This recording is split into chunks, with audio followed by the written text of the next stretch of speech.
Mixing with Mike, mixing tip. Best emulations for vintage gear. The reason why I put a question mark on this is, and this is really not a demonstration in terms of sonics or sound or anything like that. More or less just a kind of brief discussion, again, to kind of answer some questions I've been getting recently about best emulations. One of the things I get more than anything is like, what's the best emulation of the 1176, or what's the best emulation of a Fairchild? And and there's no real good answer to that. And what you have to do is kind of look at it in a different way. And I want to explain something here that's really true. And anybody who is an engineer who has worked with the actual gear on a regular basis, worked with Fairchild 670s or 1176s, LA2As, all of the classic gear, Pultex, and all this sort of stuff. One thing you'll understand is that in using this gear is that no two pieces are identical. Anybody who does a lot of recording, you could have, like a vintage U47, and there's this sort of idea that people have, like there is this one sound that is a vintage U47, and I've never worked with a pair of U47s that sound matched to me. None of them ever sound the same from the previous. They could be consecutive serial numbers. They could sound somewhat similar, because they're matched to some degree, but they all end up sounding different, and they all age differently. And it's an amazing thing. So when someone says, well, what's the best Fairchild emulation?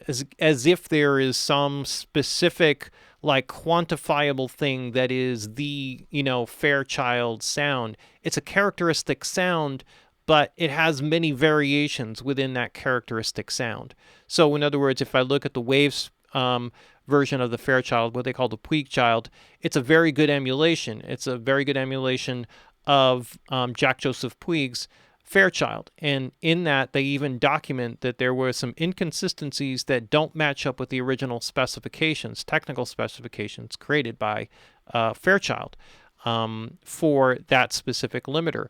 The Universal Audio one is also excellent. That's the one that was at Oceanway Studios, Alan Sides' personal Fairchild there, and that is also an excellent emulation. So to say that one is necessarily better than the other, well then, is that more of a question if Jack Joseph Puig's Fairchild is better or worse than what the one at Oceanways was, what Alan Sides' Fairchild was? And that's not really a fair comparison between the two. So what you're never going to find is two companies that take the exact same Fairchild and emulate the exact same Fairchild, and then the only way that you could tell who did the best job was by trying to do blind tests against the original to see who did the best emulation. Otherwise, it's sort of a thing where you listen to it and you say, yeah, that sounds like a Fairchild to me, or no, that doesn't sound like or there's something gritty in there that I don't ever remember hearing from the original hardware. There's a characteristic thing, a tonal character. It's something that's hard to describe. It's a feeling that comes. It's a characteristic that if you've used the original gear, and that kind of part of what makes it interesting. What I love about the fact that many different companies have done things is you have options. One of the things, for example, I like about Slate Digital is they add options which don't exist in the original gear. Things that engineers for years would love to have, which is on a 1073, maybe having frequencies in between the selectable frequencies that are there.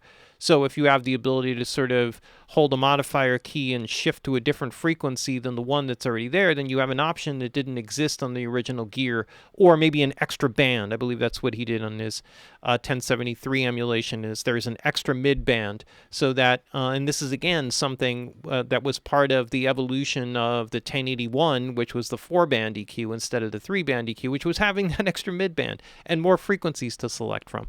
So these are options that come about through time, and so you can capture the character sound while doing something that doesn't exist in the original gear. And this is bringing on distortion characteristics, harmonic distortion characteristics. One of the things I also love about Slate Digital is they have a lot of the drive on some kind of separate control that allows from that. So is that a better modeling and or more accurate modeling? No, not necessarily, but it's more valuable in some instances where you want that extra control, but you want that character sound.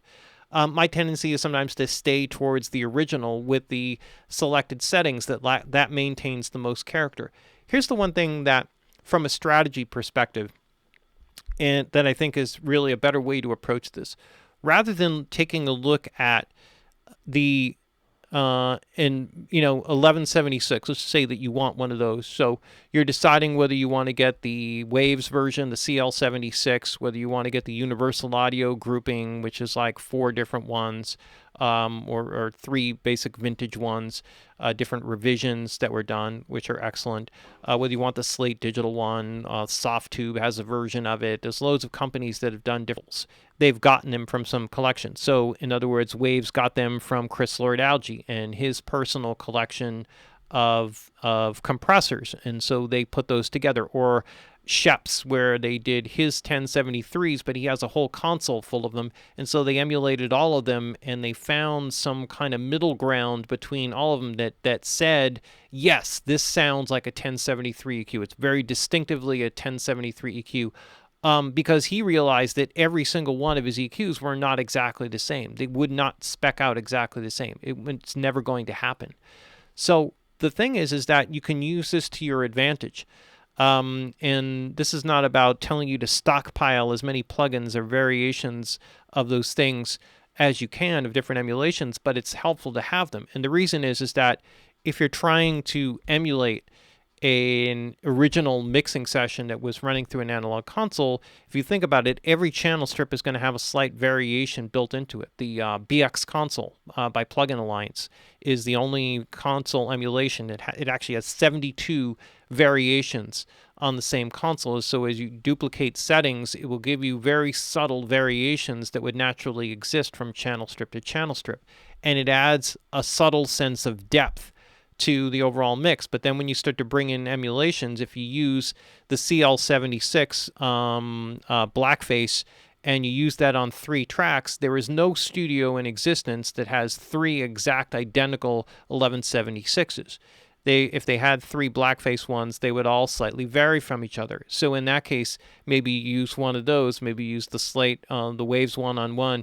Use the Slate version on another. You use one of the UA versions on another, and now all of a sudden you have 3 slightly different characteristic sounds, and that becomes more real to the actual situation, to the way that you use it. And this is part of, to me, what makes a lot of mixes and the way things are done somewhat generic sounding. It's like, oh, I got this SSL E-Series classic sound, but every channel strip is identical to the other. There's no variation in distortion characteristics. There's no variation in, the calibrations of the compressor or the EQ or anything else. And so those things are really identical, and it starts to become a little pixelated as a result, or it starts to become sort of a little paint by numberish with a lot of resolution. So it's sort of like 64-bit quality, paint by numbers in a way. So wherever you can bring in those variations and those different characteristic elements, slight different harmonic distortion characteristics, you add more depth and character along the way.